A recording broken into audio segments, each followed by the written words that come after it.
एक और बड़ी खबर है विमान हादसे पर ही। विमान हादसे पर बीएसआर कंपनी के मालिक ने भी अपना बयान दिया है। विमान पूरी तरीके से फिट था, विमान में किसी तरह की कोई दिक्कत नहीं थी। वीके सिंह ने यह बात कही है। कैप्टन के पास 16,000 घंटे का फ्लाइंग एक्सपीरियंस था। ये अनुभव अपने आप में बहुत बड़ा होता है। कैप्टन जो इस विमान को फ्लाई कर रहे थे उनके पास 16,000 घंटे का फ्लाइंग एक्सपीरियंस था। को पायलट के पास 1,500 घंटे का अनुभव था। डीजीसीए इस पूरे मामले की जांच कर रही है। हो सकता है कि पायलट ने रनवे ना देखा हो, ये आशंका जाहिर उन्होंने की है। 2023 में जो हुआ था वो बॉम्बे एयरपोर्ट पे हुआ था और उसमें भी बारिश हो रही थी, लो विजिबिलिटी थी and the pilot after touchdown skidded off the runway. So that was the incident. अभी फिलहाल सर जो आप लोगों से डिटेल्स मांगी जा रही है उसके रिगार्डिंग क्या अपडेट है? मैं देखिए एआईबी की इंफॉर्मेशन मैं ना आपको दे सकता हूँ ना मुझे कुछ मालूम है।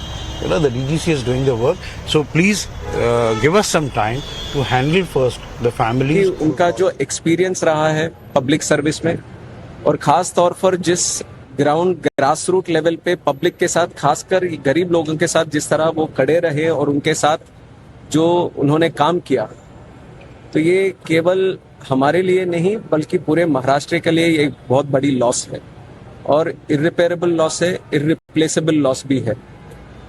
काफ़ी बार हमने जब उनसे बात करी तो हमें भी वो अनुभव मिला कि कितना वो प्रैक्टिकलिटी से और ग्राउंड रियलिटी से जुड़े हुए नेता हैं। उस तरह के नेता भी आजकल मिलना बहुत मुश्किल है और महाराष्ट्र के लिए जिस तरह उन्होंने काम किया है वो हम सबके लिए आदर्शनीय रहेगा। और खासकर अभी जो एक्सीडेंट जो हुआ है उसका जो इन्वेस्टिगेशन उसको भी हमने शुरू कर दिया है। तुरंत डीजीसीए और एआईबी की टीम भी आई है और जो प्रिलिमिनरी इन्वेस्टिगेशन या प्रिलिमिनरी जो समाचार हमें मिला है उसमें इतनी जानकारी थी कि जब वो लैंड करना चाहते थे सुबह करीब 8:48 AM के आसपास, तो उस समय विजिबिलिटी थोड़ा पुअर था उधर।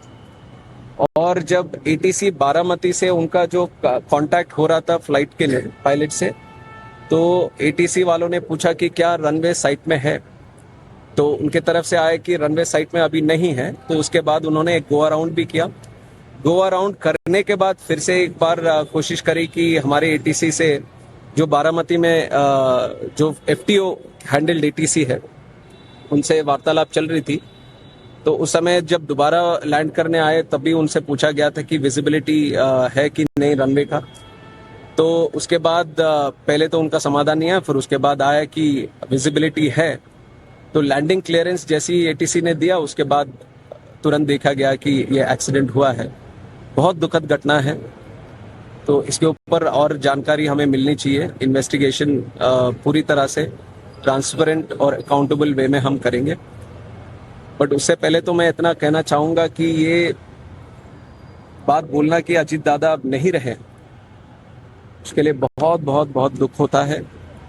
और मैं उनके जो प्यार करने वाले लोग हैं, कार्यकर्ता हैं और उनके परिवार के लोग हैं, उन सबके प्रति कंडोलेंसेस व्यक्त करता हूँ। ठीक है, थैंक यू।